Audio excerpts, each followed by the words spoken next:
100 jours de prière qui ont changé ma vie. Je m'appelle Jean, j'ai 36 ans. Et si je prends aujourd'hui la plume pour raconter mon histoire, ce n'est pas parce que ma vie était parfaite, mais justement parce qu'elle était pleine de manques, de blessures et de vides. Je me souviens encore de cette nuit particulière, il y a quelques mois. J'étais assis dans mon salon, les lumières éteintes, et je fixais le plafond. Mon cœur était lourd, mes pensées tournaient en rond. Je venais de perdre mon emploi. Ma famille traversait des tensions, et ma foi, elle, semblait s'être refroidie. Je connaissais Dieu depuis des années, mais j'avais l'impression qu'il était loin, silencieux, presque étranger. Ce soir-là, une idée m'est venue comme un souffle. Et si tu donnais 100 jours à Dieu, 100 jours de prière, rien que lui et toi? J'ai d'abord cru que c'était ma propre imagination, mais plus j'y pensais, plus une conviction naissait. Ce défi n'était pas une folie, mais un appel. Alors j'ai pris une décision. Pas une décision spectaculaire, pas une promesse faite aux autres, mais une résolution intime. Chaque jour, pendant 100 jours, je prendrai du temps pour prier. Peu importait la durée, peu importait le lieu, mais je devais être fidèle à ce rendez-vous. Mes motivations intérieures. Je ne cherchais pas à impressionner qui que ce soit. Je ne voulais pas me donner une image de super spirituel. Non, je voulais simplement retrouver Dieu. Retrouver ce feu qui m'avait animé les premières années de ma foi. Je voulais une transformation, une percée, une intimité que je n'avais jamais connue. Je repensais aux paroles de Jérémie 29:13. « Vous me chercherez et vous me trouverez si vous me cherchez de tout votre cœur. » Ce verset est devenu le socle de mon engagement. J'ai dit à Dieu, je vais te chercher, même quand je ne sentirai rien. Je vais te chercher même quand les mots me manqueront. Je vais te chercher parce que je crois que tu m'attends. Le mélange d'espoir et de peur. Je ne vais pas mentir, j'avais peur d'échouer. Peur de commencer et de m'arrêter en route comme j'avais déjà arrêté tant de choses dans ma vie. Peur de prier dans le vide. Peur que, même après 100 jours, rien ne change. Mais au fond de moi, une petite étincelle brûlait.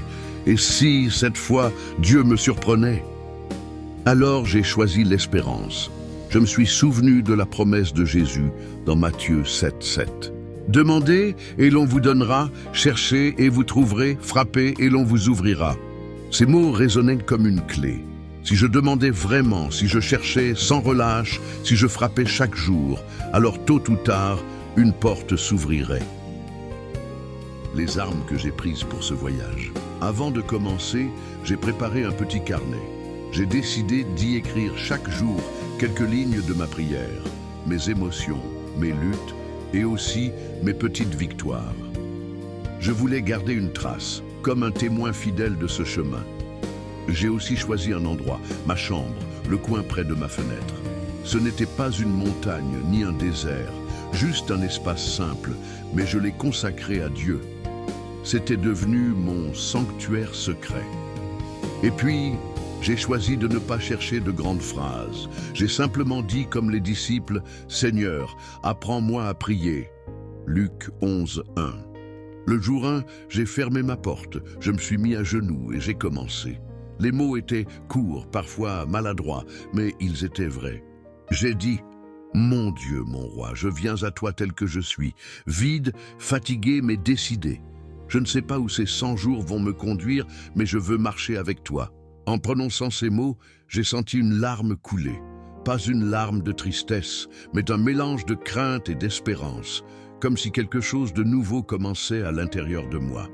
Je veux te dire, toi qui m'écoutes ou me lis, parfois il ne faut pas attendre que tout aille bien pour prier. Il ne faut pas attendre que notre cœur soit fort pour chercher Dieu.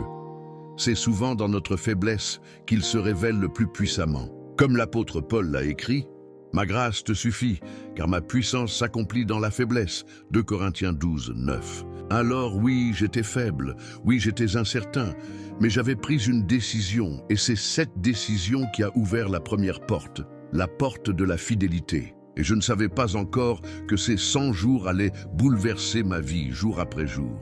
Le désert de la prière.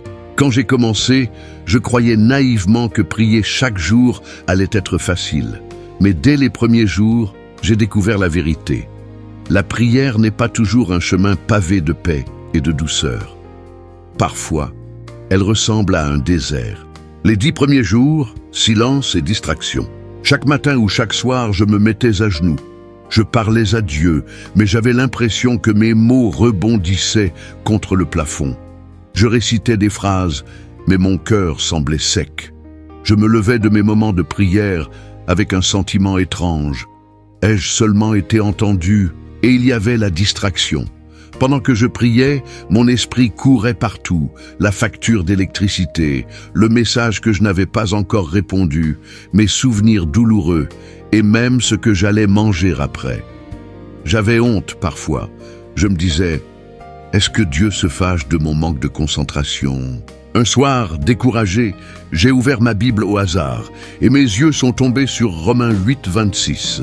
De même aussi, l'Esprit nous aide dans notre faiblesse, car nous ne savons pas ce qu'il convient de demander dans nos prières. Mais l'Esprit lui-même intercède par des soupirs inexprimables. Ce verset m'a relevé. J'ai compris que même dans mon désordre intérieur, l'Esprit priait en moi. Ma faiblesse n'était pas une barrière, elle était une invitation à dépendre de lui. Les jours de lutte intérieure. Entre le jour 10 et le jour 20, j'ai rencontré une autre lutte, le doute. Une voix me murmurait « Tu perds ton temps, rien ne change. Tu pourrais dormir ou faire autre chose de plus utile. » Ce combat était réel. Plusieurs fois, j'ai failli abandonner. Mais je me suis souvenu d'un verset que j'avais appris enfant, Hébreux 11, 6. Or, sans la foi, il est impossible de lui être agréable, car il faut que celui qui s'approche de Dieu croit que Dieu existe et qu'il récompense ceux qui le cherchent. Alors, je me suis parlé à moi-même. Dieu existe et il récompense ceux qui le cherchent. Peut-être que je ne vois rien aujourd'hui, mais chaque prière est une graine. C'est ainsi que j'ai commencé à considérer ces 20 premiers jours comme un labourage. Comme un cultivateur qui creuse la terre avant de semer, moi aussi je creusais. Ma chair résistait, mais mon esprit commençait doucement à s'ouvrir. La leçon du désert. Je me souviens d'un matin au jour 15, j'étais fatigué, frustré, et j'ai crié « Seigneur, pourquoi tu ne dis rien ?» Et là, un silence profond m'a enveloppé. Pas un silence vide, mais un silence rempli d'une douce présence. Ce n'était pas une voix, ce n'était pas une vision, mais une paix discrète qui m'a apaisé. J'ai compris ce jour-là que le désert n'était pas un signe d'absence de Dieu.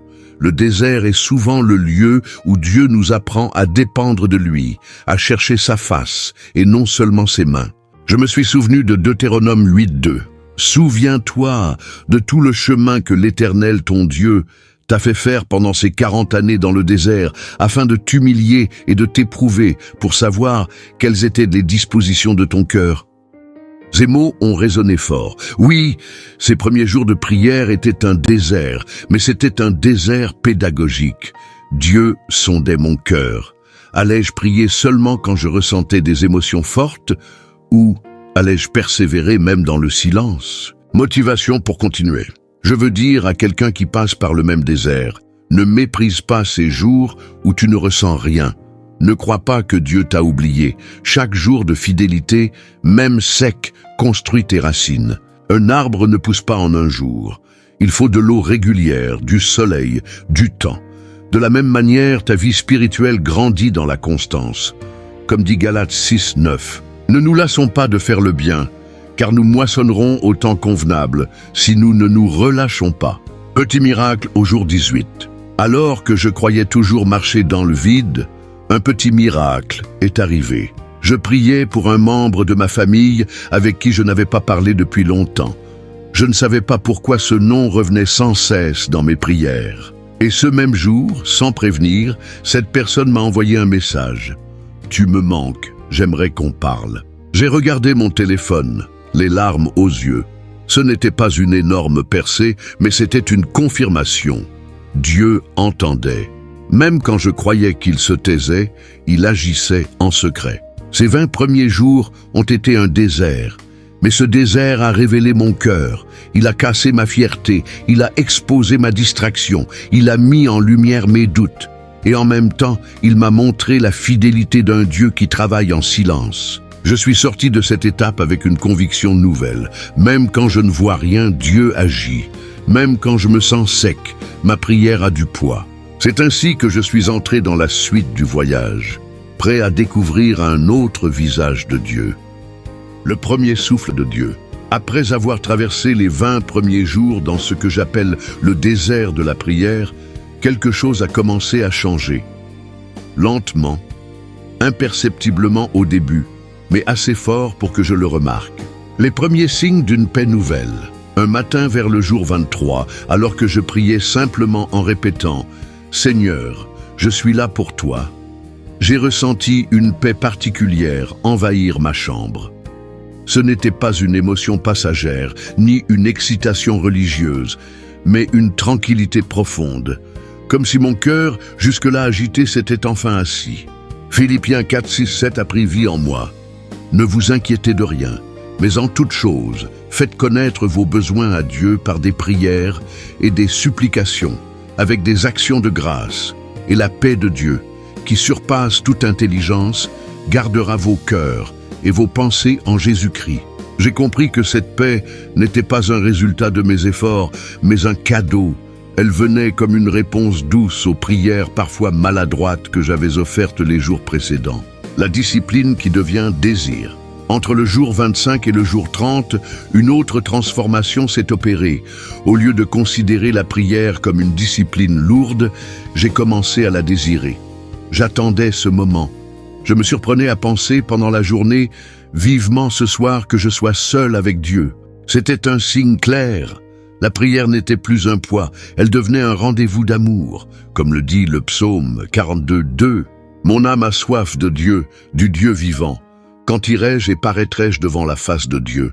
Je me suis rendu compte que plus je donnais du temps à Dieu, plus mon cœur devenait avide de sa présence. Le retour de la parole vivante. Pendant cette période, ma lecture de la Bible a pris une nouvelle dimension. Avant, je lisais machinalement, parfois sans rien comprendre. Mais maintenant, chaque verset semblait parler directement à ma situation. Un soir, je lisais Ésaïe 41, 10. « Ne crains rien car je suis avec toi. Ne promène pas des regards inquiets car je suis ton Dieu. Je te fortifie, je viens à ton secours, je te soutiens de ma droite triomphante. » J'ai senti ces mots pénétrer mon âme comme une lettre personnelle écrite pour moi. J'ai fondu en larmes. Pour la première fois depuis longtemps, je n'étais plus seulement un lecteur. J'étais un fils à qui son père parlait. Durant ces 20 jours, j'ai aussi remarqué des changements subtils mais réels. Je devenais moins impatient dans mes relations. Mes colères s'apaisaient plus vite. Je ressentais un désir nouveau de pardonner. Au jour 33, j'ai même appelé une personne avec qui j'étais en froid depuis des années. Je ne sais pas d'où j'ai trouvé le courage, mais je l'ai fait. Nous avons échangé quelques mots simples, mais ce fut le début d'une réconciliation.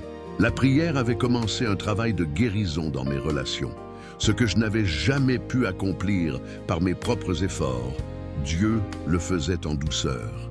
L'expérience d'un cœur écouté, vers le jour 37, un autre signe m'a bouleversé.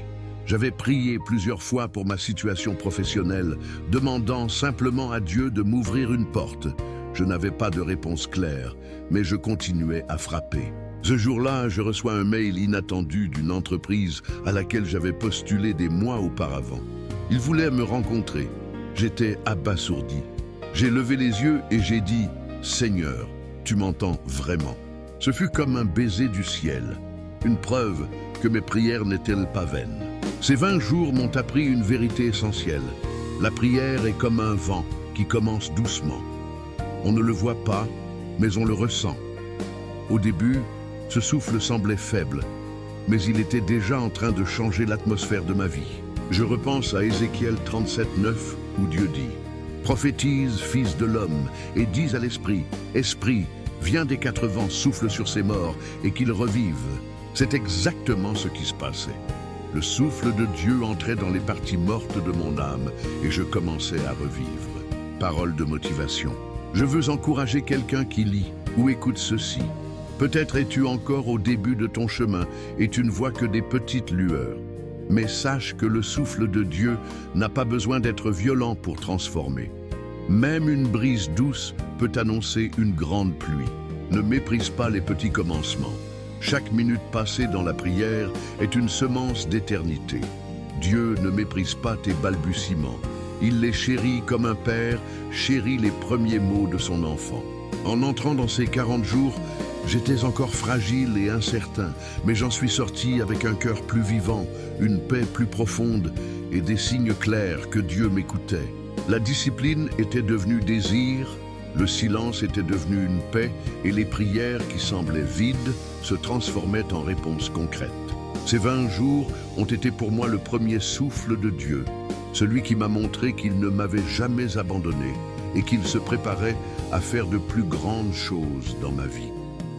Le pardon et la guérison intérieure. Si les 40 premiers jours m'ont appris la persévérance et m'ont ouvert à la paix de Dieu, les 20 jours suivants m'ont confronté à une autre réalité bien plus profonde. Mes blessures intérieures et mes rancunes cachées. Quand la prière ouvre des cicatrices. Un soir, vers le jour 43, alors que je priais, un souvenir douloureux est remonté dans mon esprit. Une trahison vécue il y a plusieurs années. Je pensais avoir tourné la page, mais au fond de moi, la plaie saignait encore. Je me suis surpris à dire « Seigneur, pourquoi me rappeler ça maintenant ?» Et une pensée a traversé mon cœur. « Parce que tu ne peux pas avancer tant que tu n'as pas pardonné. » J'ai résisté. Pardonner? Non, pas après tout ce qu'on m'avait fait subir. Mais plus je priais, plus cette conviction devenait claire. La prière n'était pas seulement un lieu pour demander des bénédictions, c'était un espace où Dieu mettait sa lumière sur mes ténèbres. La lutte avec le pardon. Entre le jour 45 et le jour 50, mes prières ont été marquées par un combat intérieur. J'allais devant Dieu, je priais, mais toujours ce visage revenait. Toujours ce souvenir me hantait. J'ai lu alors Matthieu 6, 14, 15. « Si vous pardonnez aux hommes leurs offenses, votre Père céleste vous pardonnera aussi. Mais si vous ne pardonnez pas aux hommes, votre Père ne vous pardonnera pas non plus vos offenses. » Ces mots me transperçaient. Je ne pouvais pas les contourner. Pardonner n'était pas une option, c'était une clé. Un matin, j'ai pleuré amèrement. J'ai dit « Seigneur, je ne peux pas pardonner par mes propres forces. Mais si tu veux, viens mettre ton pardon en moi. » Le jour du relâchement. Le jour 52 restera gravé en moi. Ce matin-là, je me suis agenouillé comme d'habitude. J'ai commencé à prier et sans que je m'y attende, les larmes ont jailli. J'ai prononcé le nom de cette personne et j'ai dit à voix haute « Je choisis de pardonner. Pas parce qu'il le mérite, mais parce que toi, Seigneur, tu m'as pardonné le premier. » C'était comme si une pierre tombait de mon cœur. Une légèreté incroyable m'a envahi. J'ai compris ce que Jésus voulait dire quand il a dit en Jean 8, 36. « Si donc le Fils vous affranchit, vous serez réellement libre. » Ce n'était pas seulement une liberté spirituelle, c'était une libération émotionnelle. Je respirais différemment. Mon regard était changé. À partir de ce moment, les jours qui ont suivi, 53 à 60, ont été marqués par une douce guérison intérieure. Chaque fois que je priais, je sentais que Dieu passait un baume sur mon cœur. Les souvenirs étaient toujours là, mais ils n'avaient plus de pouvoir destructeur.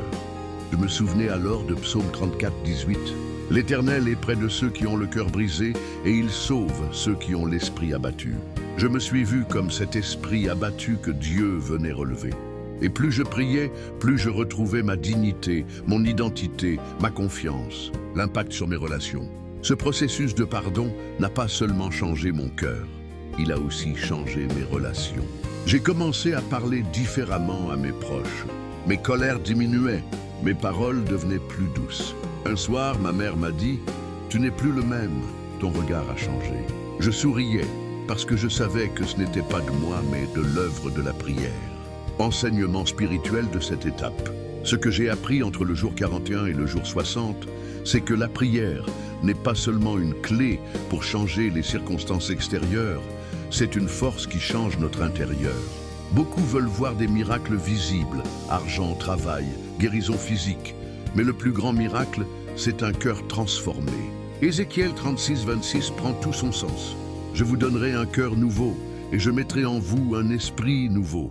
J'ôterai de votre corps le cœur de pierre, et je vous donnerai un cœur de chair. » Durant ces jours, j'ai vu mon cœur de pierre fondre. Et plus je priais, plus un cœur tendre, sensible à Dieu et aux autres, prenait place. Parole de motivation. Je veux encourager quelqu'un qui porte encore une blessure. La prière n'efface pas le passé, mais elle te donne la force de le regarder sans haine. Pardonner, ce n'est pas dire que ce qu'on t'a fait est bien. C'est choisir de ne plus être prisonnier du mal subi. Chaque fois que tu pardonnes, tu ressembles un peu plus à ton Père céleste. Et chaque fois que tu lâches prise, Dieu met sa paix à la place de ta douleur. Ces 20 jours ont été comme une chirurgie spirituelle. Dieu a ouvert mon cœur, il a mis le doigt sur mes blessures et il a enlevé les racines de l'amertume. Je suis sorti de cette étape avec une liberté nouvelle, un cœur plus léger et une certitude. La prière n'est pas seulement un dialogue, c'est une guérison. Ce que j'avais fui pendant des années, Dieu l'a transformé en source de vie. Et je savais que les prochains jours allaient encore m'emmener plus loin dans cette transformation.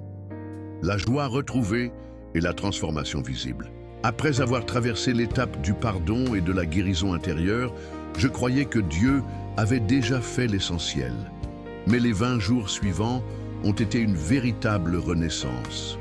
J'ai découvert une joie que je n'avais plus connue depuis mon enfance. Et cette joie a commencé à transformer non seulement mon cœur, mais aussi mon entourage. Le retour d'un sourire oublié, je me souviens très bien du jour 63. Ce matin-là, après ma prière, je suis sorti dans la rue pour aller faire des courses. Une voisine m'a arrêté et m'a dit « Tu as un beau sourire aujourd'hui. Ça fait longtemps qu'on ne t'a pas vu comme ça. » Je ne m'étais pas rendu compte que mon visage avait changé. Pendant des mois, j'avais porté un air sombre, marqué par la fatigue et les soucis. Mais la prière avait doucement allégé mes traits. C'était comme si mon sourire était revenu sans que je force. Le psaume 30:12 est devenu réel pour moi. Tu as changé mon deuil en allégresse, tu as délié mon sac et tu m'as ceint de joie. Une joie qui ne dépend pas des circonstances. Ce qui m'étonnait le plus, c'était que ma situation extérieure n'avait pas encore radicalement changé. Mes finances étaient encore fragiles. Mon travail n'était pas encore assuré. Mes projets semblaient encore incertains. Mais à l'intérieur, quelque chose avait basculé. Je me réveillais avec une paix profonde et une joie simple. Je chantais sans raison, je souriais même quand j'étais seul. J'ai compris alors que la joie véritable ne dépend pas des circonstances, mais de la présence de Dieu. Comme le dit Habacuc 3, 17, 18. Car le figuier ne fleurira pas, la vigne ne produira rien, le fruit de l'olivier manquera, les champs ne donneront pas de nourriture, les brebis disparaîtront du pâturage, et il n'y aura plus de bœuf dans les étables. Mais moi, je veux me réjouir en l'Éternel, je veux me réjouir dans le Dieu de mon salut. Ces versets prenaient chair en moi. Même dans le manque, j'avais trouvé la joie. Entre le jour 65 et le jour 75, mes proches ont commencé à remarquer des changements dans mon caractère. Moi qui étais souvent impatient, colérique, parfois dur dans mes paroles, je devenais plus doux, plus attentif, plus à l'écoute. Un jour, ma mère m'a dit « Je ne sais pas ce qui t'arrive, mais tu es devenu un autre homme. » J'ai souri en lui répondant « C'est Dieu qui m'apprend à aimer. » La prière avait commencé à imprégner mes gestes quotidiens. Ce n'était pas seulement un moment à part de ma journée, c'était une source qui coulait dans toute ma vie. Je pensais alors à Galates 5, 22, 23. Mais le fruit de l'esprit, c'est l'amour, la joie, la paix, la patience, la bonté, la bénignité. Je découvrais que la prière n'était pas une répétition de mots, mais une terre où le fruit de l'esprit grandissait. Vers le jour 70, j'ai remarqué une autre chose surprenante.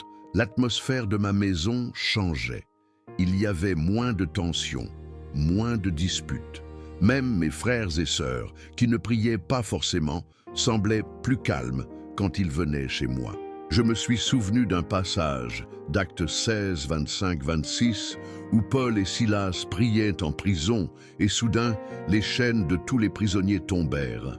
J'ai compris que la prière n'a pas seulement un impact sur nous, mais aussi sur l'atmosphère autour de nous.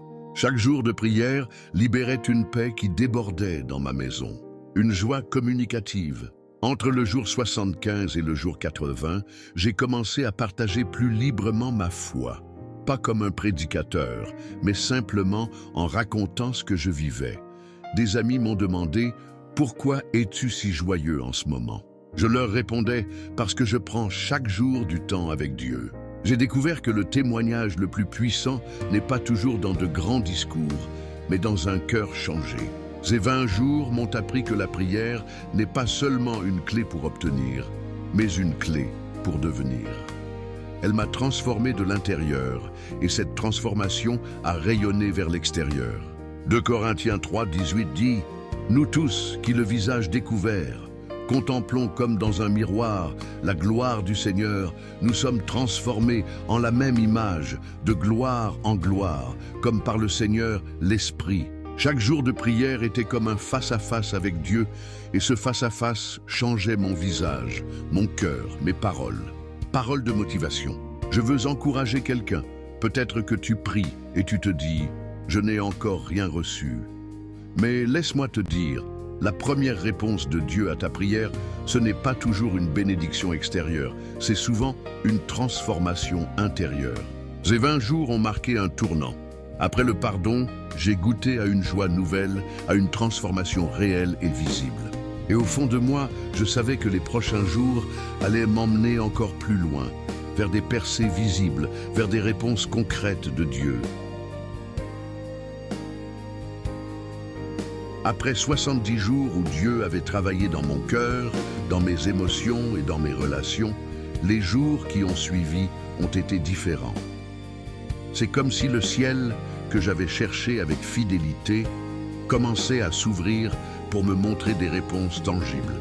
J'entrais dans une saison de percée, la prière qui se transforme en assurance. Au début, mes prières étaient souvent timides. Je demandais, je suppliais, parfois même je doutais. Mais après ces semaines de persévérance, quelque chose avait changé dans mon langage. Je ne suppliais plus, je déclarais. Je ne demandais plus timidement, j'affirmais avec foi, comme Jean l'écrit dans 1 Jean 5, 14.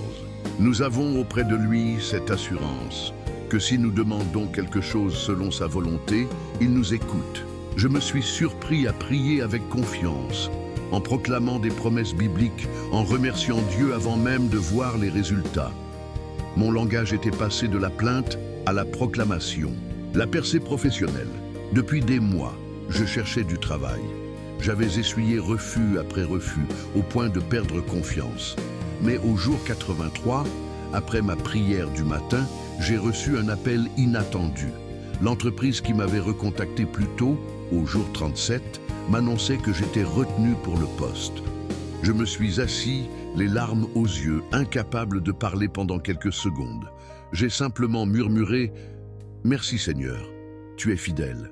Ce jour-là, j'ai compris que chaque prière des jours passés avait été une semence invisible. Et comme dit Galates 6:9, ne nous lassons pas de faire le bien, car nous moissonnerons au temps convenable si nous ne nous relâchons pas. Le temps convenable était arrivé. Une guérison inattendue. Vers le jour 85, une autre surprise m'attendait. Ma sœur souffrait depuis longtemps d'insomnie sévère. Un soir, alors que je priais pour ma famille, j'ai senti une conviction intérieure. Prie pour son sommeil. Je l'ai appelée et par téléphone, j'ai simplement dit une prière courte. « Seigneur, donne-lui ton repos, toi qui donnes le sommeil à tes bien-aimés. » Psaume 127, 2. Le lendemain matin, elle m'a écrit « Je ne sais pas ce que tu as fait hier, mais j'ai dormi comme un bébé pour la première fois depuis des mois. Je suis resté sans voix. Ce n'était pas moi, c'était la puissance d'un Dieu vivant qui agit quand on persévère dans la prière. » L'impact dans mes relations. Pendant ces jours, j'ai aussi vu des réconciliations inattendues. Un cousin qui m'avait tourné le dos depuis des années m'a soudainement appelé. Nous avons parlé longuement et nos cœurs se sont rapprochés. Je repensais alors à Actes 16, 31. « Crois au Seigneur Jésus et tu seras sauvé, toi et ta famille. » Ces paroles prenaient une dimension concrète. Dieu n'agissait pas seulement pour moi, mais à travers moi pour toucher les miens. La foi qui déplace les montagnes. Je me suis rendu compte que ces percées n'étaient pas seulement des bénédictions extérieures, elles étaient aussi une école de foi. Jésus avait dit en Marc 11, 23, « Je vous le dis en vérité, si quelqu'un dit à cette montagne, ôte-toi de là et jette-toi dans la mer, et s'il ne doute point en son cœur, mais crois que ce qu'il dit arrive, il le verra s'accomplir. Pendant ces jours, j'ai vu mes montagnes commencer à bouger, non pas toutes d'un coup, mais pierre après pierre, par la foi et la persévérance. Les autres petites confirmations, en plus des grandes percées, j'ai aussi vu Dieu agir dans des détails simples. Une facture réglée de façon inattendue. Une opportunité de collaborer avec un ami qui a ouvert une nouvelle porte. Des encouragements reçus pile au moment où j'en avais besoin. Tout cela formait un tableau clair. Dieu était en mouvement. Enseignement de cette étape. Ces jours m'ont appris que la prière persévérante n'est jamais vaine. Même quand nous ne voyons pas de résultats immédiats, Dieu prépare quelque chose. J'ai compris l'importance de Luc 18:7. Et Dieu ne ferait-il pas justice à ses élus, qui crient à lui jour et nuit, et tardera-t-il à leur égard? Oui, parfois il tarde, mais quand l'heure arrive, sa réponse dépasse nos attentes. Parole de motivation. Je veux l'encourager quelqu'un. Peut-être que tu es au milieu de tes 100 jours spirituels, ou au milieu de ton désert, et tu te dis « Dieu m'a oublié ». Mais sache que chaque prière est une graine dans la main de Dieu. Ne lâche pas, ta percée peut être au jour 83, au jour 90 ou au jour 99, mais elle viendra. Comme le dit Habacuc 2:3, car c'est une prophétie dont le temps est déjà fixé.